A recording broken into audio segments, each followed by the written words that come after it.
Turga, the isolated highland. Turga, I don't know how to pronounce it, so I'll just say Turga. If I'm wrong, my bad, I'm sorry. It's just annoying to sometimes pronounce certain regions in the world of The Witcher. Turga lies between the Amel Mountains and the Tir-Torshare Massif. To the north lies Toussaint, to the south you'll find Geso, and to the west you'll go to Nazir and Metina.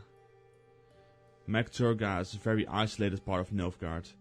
It's a rugged land with thick forests, dangerous monsters and crumbling cliffs. Turga's history goes back far into the past.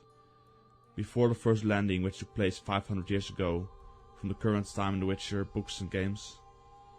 In the year 760, the land was inhabited by the Nilfgaard people. They used to wear leather clothes, grow beards, and offer human sacrifices to their goddess Lilith.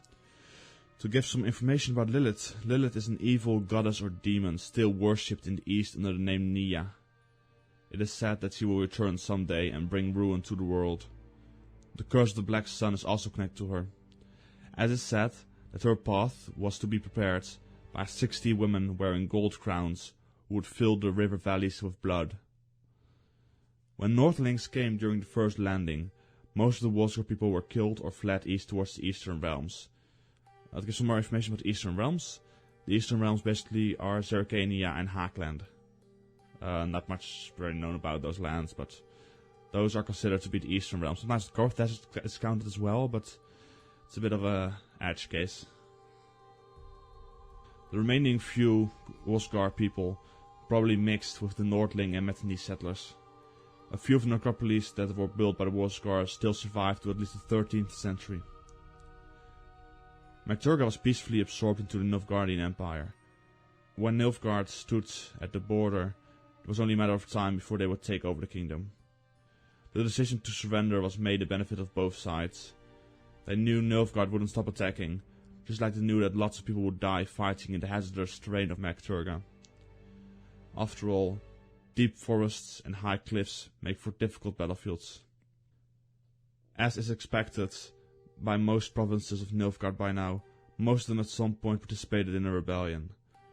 The rebellion Turga took part in was called the Pan-Amel Rebellion, or the Atre Rebellion. Atre, Turga, the Slopes and Strept were all places where this rebellion took place. At some point Crach an Creit even helped the rebellion by leading his warriors to expeditions against Nilfgaard. The rebellion started in July 1267 and ended in 1268, when Emir married the fake Ciri. Most rebels surrendered and accepted the Nilfgaardian dictation, benefiting of the new amnesty. The people of Turga are clannish and slow to warm to outsiders from other kingdoms and regions. They are described as having red hair with a lighter carnation than the Nilfgaardians. Turgan Highlanders brew stout and enjoy freshly butchered roasts. Overall, getting a kind of Scottish feeling from the description of its people and land. I mean, it's highlands, red hair, and clans, so it could be just my prejudice or something, or how to describe it, but I got a Scottish feeling out of this. Except for the water, there's no water or something there. Besides humans, there are other inhabitants rumored to be living in Turga. As rumor has it, dwarves recently started digging in the roots of Turgan hills. It's unknown why, it's unknown if it's true, and it's not known if the Turgan people are happy about it or not. The capital of Turga is Tirgano. It's the largest city in the land. The city is very industrial and this is the place where most of the ore smelters are located. Most ore that is smelted here comes from Belhaven, to the north of Turga and Toussaint. The reason why there are so many iron smelters is thanks to the force of Turga. The land exports their woods to governments in Sintra, Nazir and Angron. However, in recent years, the wood prices went up, as the woodcutters had to go deeper into more dangerous parts and areas of the forests where giant spider-like Arakis live. The city of Tirgano is also known for its magnificent swords. The sorcerer Istrid possessed this light Targanian sword. The other town known in Turga is Caravista. The only thing that's known about this place is that Guy de Bois Fresnes, Reynard's cousin, and I don't mean Reynard Odo, I mean Reynard with a T, who is was a friend of Geralt's in the books. Lived there. This town is located in the South Valley. This valley lies to the west of Toussaint, and if not for the bad ground, it would have made just as great of a wine region as Toussaint. That's the end of this video. Thank you for watching and sticking around to the end. This series is closing up till the end, since we're almost at the border of the Northern Realms. Next video will be Toussaint, the last place in Nilfgaard that isn't considered the North.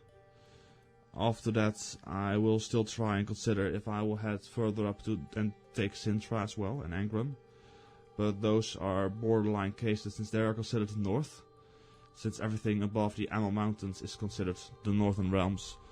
However, Sintra is currently in the games and for the most in the books conquered by Nilfgaard. However, Angron is a bit of a different case, so I'll have to think about it. Maybe I'll just pause the series for a while and do some other videos. But yeah, to wrap it up, if you enjoyed the video or learned anything, please subscribe and like the video. More Witcher lore videos will be released at least twice a week. Alright, bye.